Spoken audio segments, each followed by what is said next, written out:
Salve, salve, pessoal. Prazer estar assistindo essa edição do Flow, hein? Essa semana até mandei mensagem na DM do Álvaro falando que estava ansioso por esse programa. Um dia quero cumprimentar todos vocês e tirar uma foto. Vocês que estão na mesa são meus ídolos aí. Hoje foi divulgada a foto do Sagitários à Estrela. Eu queria entender como é possível correlacionar os estudos do Álvaro e do professor com os avanços que a gente está fazendo no estudo do universo. Abraço. Boa. É mesmo. Hoje, só para explicar para a galera, né? Um dia histórico aí para astronomia. É, um dia histórico. Essa Nós imagem... vimos o buraco negro no centro da galáxia, cara. Saiu a foto dele. Eu ouvi falar sobre isso, cara. Isso tem... qual que é o grande impacto dessa porra, Sérgio? Cara, primeiro que é a comprovação aí do que o Einstein estava certo, né, cara?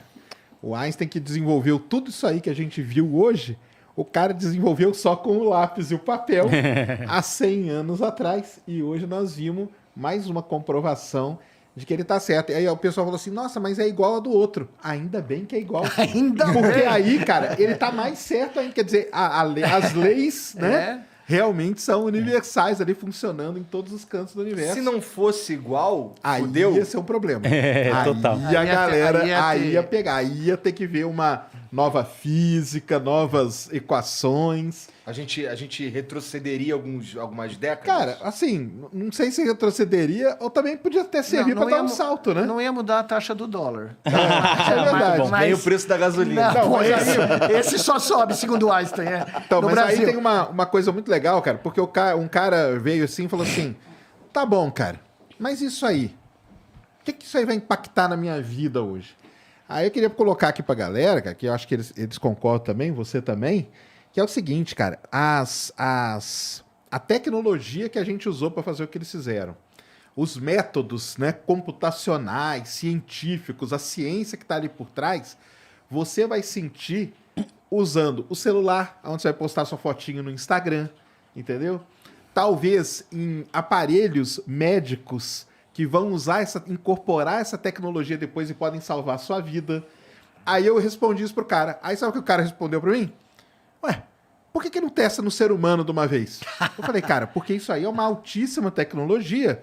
O universo é um grande laboratório e se não funcionar num negócio que está a milhões de anos-luz, não vai matar ninguém. Vai que você põe um paciente na mesa e vai testar um novo laser ali para uma cirurgia e corta o cara no meio, né? Então é isso, cara. Assim, é uma ciência muito básica, lógico, né? Tá ali na base do negócio. Mas isso, com o passar do tempo, tá aí o Einstein, cara. O GPS que você usa hoje, Isso, cara, é só por causa do Einstein. E o melhor exemplo que eu dou, aí a relatividade, onde que serve? Cara, sabe quando o elevador vai fechar e você põe a mão no meio? Aquilo ali é o prêmio Nobel do Einstein, efeito fotoelétrico. É fotoelétrico. Você corta ali, por isso que a porta volta. Não, mas não é divertido? O cara poderia ter ganho 5 prêmios Nobel. É. Eles E deram foi o prêmio ganhar Nobel justo pro cara por uma coisa mais trivial simples da que ele vez. fez. Isso te mostra um pouco como a ciência funciona, né? O ego no meio de vocês é um problema? Vou fazer uma resposta sobre esse Não, ele cara não aqui, é. que ele trouxe uma... Desculpa. Ele é o problema. É o problema. É um dos grandes. E sabe né? o que se diz na academia americana? Não existem batalhas mais sangrentas que aquelas travadas no meio acadêmico, porque ultimamente elas não valem nada. Exatamente. Você tem pouco em disputa, muito Não, disputa. é uma coisa- Inclusive fora da academia, né? Quem fala isso bastante é o Peter Thiel, sabe? Não, mas no meio acadêmico, O problema do meio acadêmico é esse. E se eu não me engano, quando fizeram a tentativa de validação da teoria do Einstein da curva da luz, né, pelo Foi efeito aqui em gravitacional, Sobral. foi aqui em Sobral, Foi Sobral, Ceará. Ceará. Foi verdade. Não Na é? verdade, foi em 2 pontos diferentes. Dois né? pontos diferentes. Só O que a que ficou única- famoso foi o outro, porque o Não, Sentite era mais famoso. Não, mas sabe o que Mas o daqui foi onde deu pra ver por causa Sobral. do céu e tal, né? Sobral é exatamente Sobral onde a foi coisa aonde funcionou. foi nos 2 pontos. O de lá ficou famoso, né? O da Ilha Só do porque o Príncipe. Cientista lá era mais famoso, né? É, o do Ilha do Príncipe Era o ficou mais Eddington, não era o famoso. Eddington que foi lá? É, o Eddington que foi pra lá e tudo. Mas na hora que eles foram ver as imagens, o de lá tava ruim. E o daqui tava E a bom. imagem que salvou o Einstein foi a de Sobral, verdade. cara. Mas a beleza do Einstein, além de tudo que a gente fala, da imagem do cabelo, né? O Einstein, depois da guerra, porque o Einstein escreveu a carta para o Roosevelt dizendo que os Estados Unidos tinham que começar a fazer pesquisa nuclear porque os nazistas estavam fazendo. Exato. Só que no meio do caminho, quando ele viu que ia sair daquilo, ele se arrependeu. Né? Isso, o grande né? arrependimento da vida. E ele nunca se deu bem com a visão quântica do universo. Ele nunca acreditou, né, como ele falava, né, que Deus joga dados. Então, o Einstein, de certa maneira, foi ostracizado no final da vida dele pelos físicos americanos jovens. os que saíram da guerra como heróis, né? Que criaram a bomba no Projeto Manhattan. Então, ele era de Princeton, era do Instituto de Estudos Avançados, mas ele foi deixado, né? E o Einstein tinha um amigo, o melhor amigo dele chamava Kurt Gödel, que talvez seja o maior matemático do século passado, né? 20. Um dos maiores matemáticos da história. E o Einstein, no final da vida, dizia o seguinte, quando perguntavam para ele, por que você continua aqui, né? Os caras não estão te ouvindo, os caras não estão dando bola para você. Ele falou, eu continuo em Princeton pelo privilégio de andar todas as manhãs e todas as tardes Junto com com o cara. Kurt Gödel. Que legal. É, o cara né? basicamente revolucionou a história da cosmologia, né? Criou uma outra física e ele ficava em Princeton porque o Kurt Gödel... Porque o amigo dele tava lá, o né? amigo lá- Lindo não, isso, e eles, né? ninguém sabe o que eles falavam. Né? Se você tivesse um microfone para gravar o que aconteceu nessas conversas, Devia ser demais. né? Mas deixa eu falar uma coisa, eu acho que vamos Fala. responder pra esse cara, que Vai eu lá. acho que ele merece, que ele...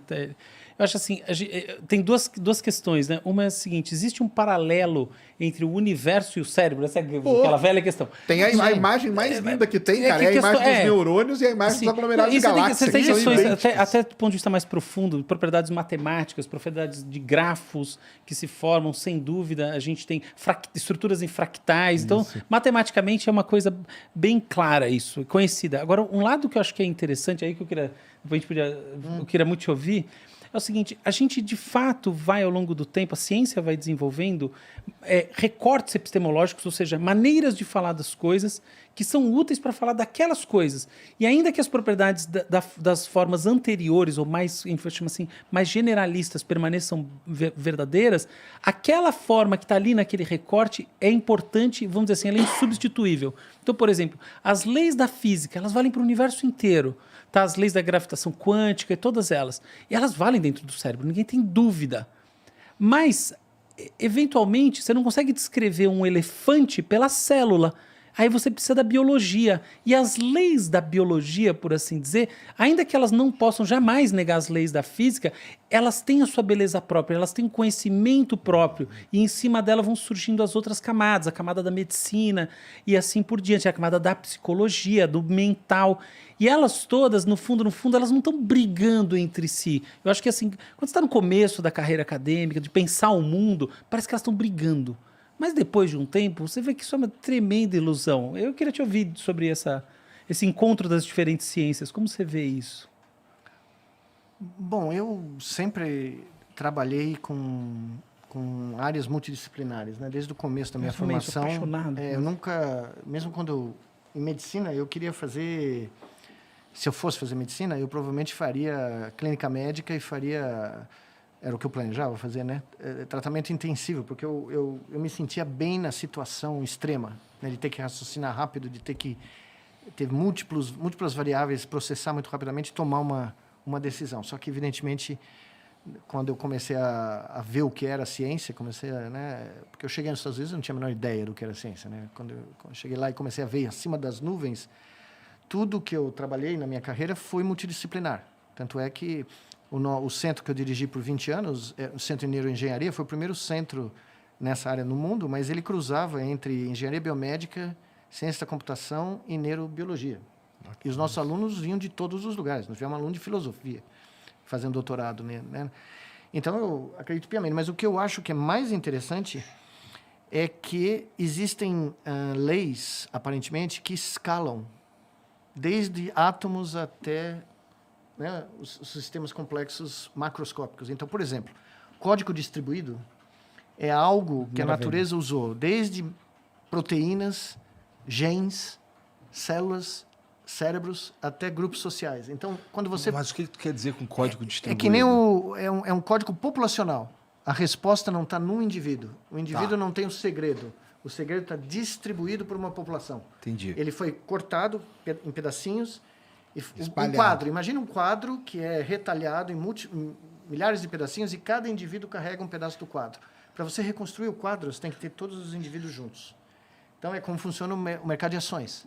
A razão pela qual você não consegue, a maioria de nós, né, que não tem inside information, não consegue ganhar dinheiro no mercado de ações, é porque é um sistema distribuído caótico, onde é imprevisível o que vai acontecer em grande escala de tempo. Talvez em microsegundos, né, você consiga, mas numa escala de tempo muito grande, o clima, né, você consegue fazer previsões de clima num período de tempo muito pequeno, mas em período muito grande, né? Por exemplo, a ventania de Certeza começa a aumentar. a ventania de Montevidéu nunca foi prevista.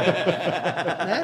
Ela foi um evento não computacional, não computável. Mas, enfim, a generalização do código distribuído, eu acho que foi uma solução universal encontrada para a natureza para implementar sistemas Concordo, é maravilhoso que você complexos está trazendo isso. dos nossos genoma, dos nossos órgãos, até o nosso comportamento em sociedade. Tá? Então, se você conhece as leis que regem esse código distribuído biológico, você vai explicar múltiplos fenômenos em diferentes escalas. Legal. Né? E eu acredito que os sistemas biológicos, e aí eu sei que é controverso, mas os sistemas biológicos, quando eu converso com meus amigos físicos que entram na biologia, eu venho conversar, o problema é que os sistemas biológicos são muito menos previsíveis do que os sistemas físicos. São mesmo. Você tem um grau de imprevisibilidade, de não computabilidade muito maior. Né? Então, por isso que certas tentativas de aplicar, né, coisas clássicas da física clássica na biologia sofrem com esse problema. Né? E não é à toa, né? Porque você está falando de um sistema biológico que evoluiu ao ponto de um ser humano... Né? Imagina, quando eu paro para pensar no Einstein, criando o que ele criou, a dilatação do tempo, né? Imagina o cara falar que o gêmeo vai numa nave espacial, deixa o gêmeo aqui, viaja na velocidade da luz, quando o cara volta aqui, esse cara envelheceu e ele parece um bebê ainda, entendeu? Porra, da onde o cara tirou? Né? Só que se o Einstein estivesse vivo, eu ia perguntar para ele, o que você acha que aconteceu na percepção do tempo do gêmeo que viajou? Nada. Para ele, o tempo correu naturalmente, né? Mas do ponto de vista do cérebro, do cara que foi e do cara que ficou. O Einstein tem um diálogo que eu publiquei no meu último livro, que talvez seja o diálogo mais... Para mim, foi a coisa mais impactante que eu li, talvez na minha carreira, quando ele encontra o Tagore, que era um poeta indiano, prêmio Nobel. Imagina, o primeiro prêmio Nobel de literatura da Índia era um Brahma, né? Era um cara da elite, mas um filósofo, escritor, poeta. Ele ganhou pela poesia dele, né? E ele encontra o Einstein 2 vezes em Munique, na casa do Einstein. E ele pergunta para o Einstein, em termos gerais, né? O que é beleza? E o Einstein fica petrificado, né? Porque ele não tem uma fórmula para beleza, né? Porque a beleza, cada um de nós tem uma definição. Tal, né? E o Tagore põe o cara na parede, um dos maiores gênios da história da humanidade, mostrando que tem um componente humano, né? Tudo aquilo que nós corriqueiramente chamamos das nossas emoções, das nossas, né, interpretações do mundo, que ele não conseguia explicar. Não cabe numa fórmula. Não cabe na fórmula dele, não cabe na visão de... Né? E o Einstein se rende ao poeta indiano no final desse encontro, né? E fala, apesar de você ser o religioso de nós dois, eu acho que eu tenho uma religião mais dogmática do que você. Exatamente. Mas ele é sempre honesto, né? Não, ele Que é muito bonito honesto. isso. É uma das pessoas que eu admiro por causa disso, por causa do fato dele, inclusive, reconhecer que ele estava sendo dogmático e que se ele acreditasse no que o Tagore estava dizendo, que a beleza é não computável, que não existe uma descrição física, você não põe uma fórmula para dizer, né, o lindo, o belo, né, ele destruía a visão de universo dele. Ele acabava com a visão do universo dele. E o mais importante, o único cara, na minha modesta opinião, que pôs o Einstein na parede foi um poeta indiano.